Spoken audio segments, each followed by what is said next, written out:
আসসালামু আলাইকুম প্রিয় দর্শক, আশা করি ভালো আছেন। আজকে 1 জুলাই।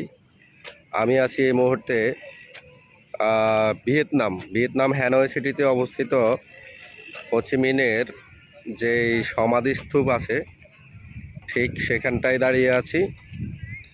আমার বাম পাশেই হোচিমিনের মূল সমাধিস্থানটা। এটা হচ্ছে হোচিমিনের সমাধিস্থান। ইতিহাসে বলা আছে এভাবে যে হোচিমিনের সমাধিস্থানটা নাকি 500 বছরও ভাঙবে না বা নষ্ট হবে না। এটার ইকোসিস্টেমটা এটা এভাবেই তৈরি করে নেওয়া হয়েছে যেটা 500 ইয়ার্স টিকে থাকবে, কোনো প্রবলেম হবে না, কোনো ভূমিকম্প কোনো প্রবলেম করতে পারবে না। এবং পাশাপাশি হোচিমিনের যেই বডিটা আছে সে বডিটাও ওনারা এমনভাবে মমি করেছেন বা এমনভাবে সংরক্ষণ করেছেন যেটা আপনার 500 বছরেও নষ্ট হবে না বা নষ্ট হওয়ার মতোও না। ওনারা ওইভাবেই তৈরি করেছেন। তো ভিতরে ভিডিও নিষেধ বা দেখানো যাবে না বিধে বাইরে থেকে আমি আপনাদেরকে বিল্ডিংটা দেখাচ্ছি। আর খুবই চমৎকার একটা পরিবেশ এখানকার। ওয়েদার হচ্ছে এখন বর্তমানে 30 ডিগ্রি সেলসিয়াসের আশেপাশে। তো এটা খুবই খোলামেলা একটা জায়গা। আমার মনে হয় যত সম্ভব এখানে র্যাপিড প্যারেডও হয়। তো পাশেই আছে নালুরু, এই যে দেখাচ্ছি আপনাদেরকে।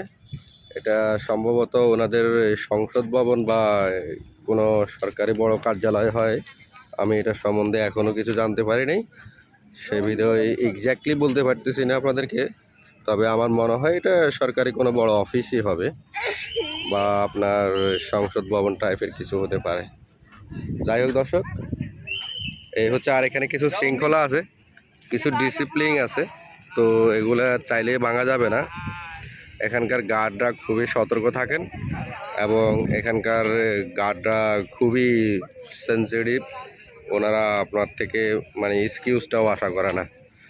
তো আপনাকে যাই করতে হবে এগুলো হয়তো দেখে শুনে করতে হবে যে কি করবেন বা কোথায় যাচ্ছেন, কিভাবে পাড়া দিচ্ছেন, রুলস ভাঙতেছেন কি না, আগে থেকে জেনে শুনে কিন্তু করতে হবে, পরবর্তীতে করা যাবে না।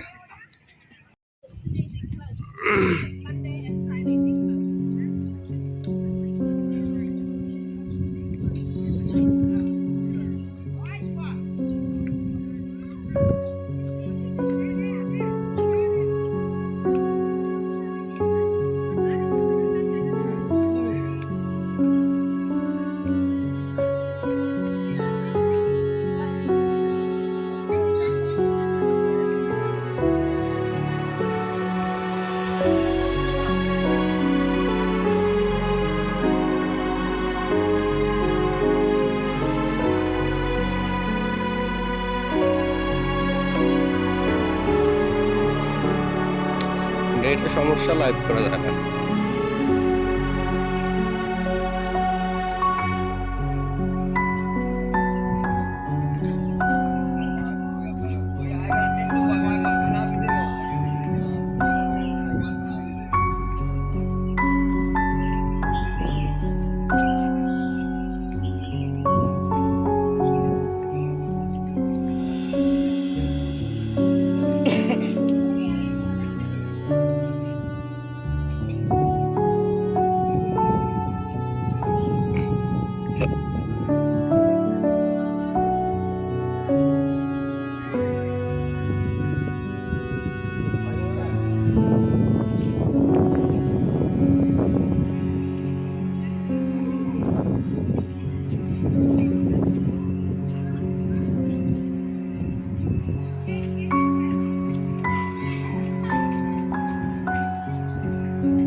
ঠান্ডা থাকলে ওয়েদারটা ঠান্ডা থাকলে আরো ভালো লাগে। এখানে বৃষ্টিরও গ্যারান্টি নাই, হুটহাট করে যখন তখন বৃষ্টি চলে আসে।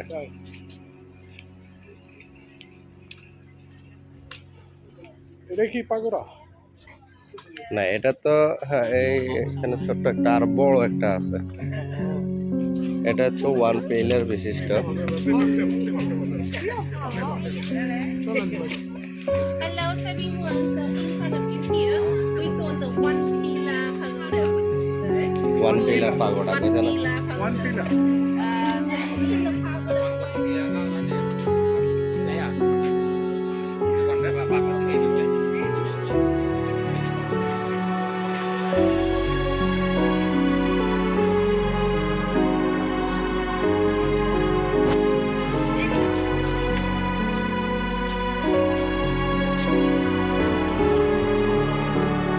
ওদের 1 পিলার বিশিষ্ট একটা প্যাগোডা।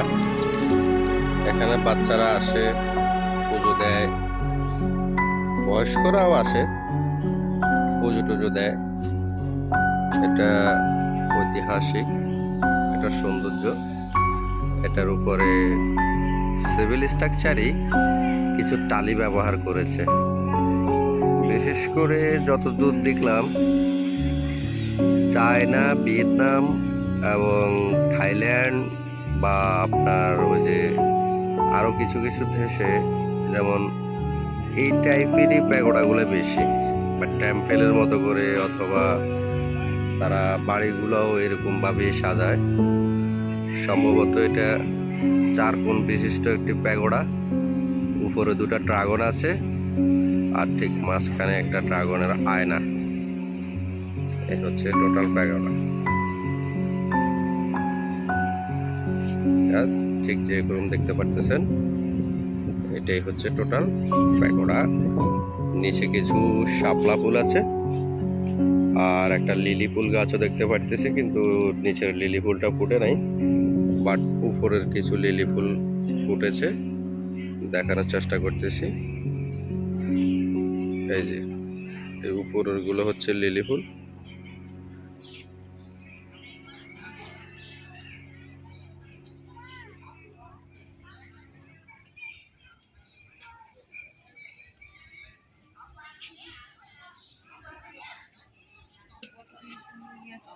ছবি তোলা যাবে না? না না,